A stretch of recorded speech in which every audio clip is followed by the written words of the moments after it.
પૂરે ગામડિયું અંદમાન કાળા પાણી સાથે એવું લાગ્યું. અહીંયા એક ભીખા શેઠનું નામ સાંભળ્યું છે.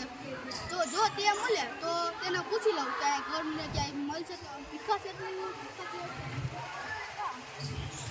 ભાઈ ત્યારે ભીખા શેઠનું નામ સાંભળ્યું. ભીખા શેઠ શું બોલો? તો એમાં શું છે એવું કે સરકારે મારે ડૉક્ટર વગર નિમણૂક કરી છે અને અહીંયાથી રહેવાની જગ્યા તો છે નહીં, તો મારે રહેવાની તકલીફ છે. તો તમને ખબર છે કે રહેવાની જગ્યા ક્યાં હશે? મારા ઘરમાં મેળો ખાલી તમારે ત્યાં રહેવું હોય તો કયો. હા, મારે અત્યારે બધું ચાલશે. હું તો એ દર્દીઓની સેવા કરવા આવ્યો છું, એટલે મારે તો તે ચાલે. ઠીક, તે આવી જાય ભાઈ. હવે શું કરવું? ગામમાં મેલેરિયાનો રોગચાળો આવ્યો છે, પવન આવ્યો છે અને ગામમાં કોઈ મદદ કરવા તૈયાર નથી.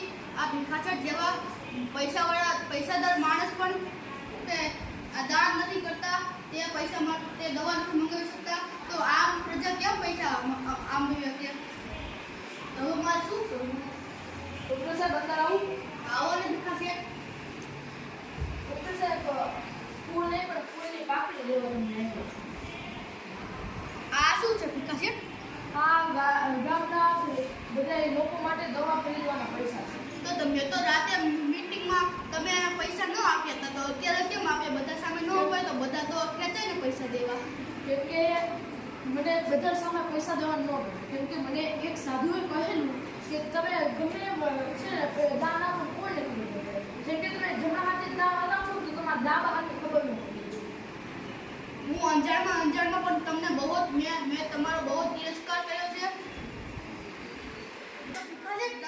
તમે આટલા બધા પૈસાદાર છો તો પણ તમે કેમ સારું લુગડું નથી પહેરી શકતા, ચપ્પલ નથી લઈ શકતા? એટલે આ બધા પૈસા મારો ગામમાં રહે છે. મારા બાપ દાદા આ ગામથી બહુ પૈસા કમાયા છે. હવે હું આ પૈસા માલિક નથી, નકરો આપું છું. જ્યારે ગામના લોકોને જરૂર હોય તે ત્યારે લોકોને આપું છું. અને રહી વાત મારા કપડાને એ કેવા બધે એની, તો મારા ગામના લોકો હાવ તૂટેલા કપડાં પહેરે છે, સારા ચપ્પલ જ પહેરી શકતા. હું મારા શરીર ઉપર સારું કપડું પહેરું છું. તમે તો મહાન આદમી છો. મારા દિલમાં તો તમારા માટે નફરત હતી, પણ તે આજ કે પ્રેમમાં સ્વરૂપમાં થઈ ગઈ છે. અને પહેલા જ દિવસે જ્યારે તમે બસ સ્ટેન્ડથી આવ્યા ત્યારે જ મને ખબર પડી ગઈ હતી. જ્યારે તમે મને પૂછ્યું ત્યારે મને ખ્યાલ આવી ગયો હતો કે તમે મને એમ કહેવાના છો કે તમે એટલા કંજૂસ છો, માનવાના છો. ચાલો ડૉક્ટર સાહેબ પૂછાવો.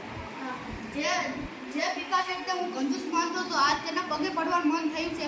મેં અંજારમાં બહુ મોટી ભૂલ કરી નાખી છે.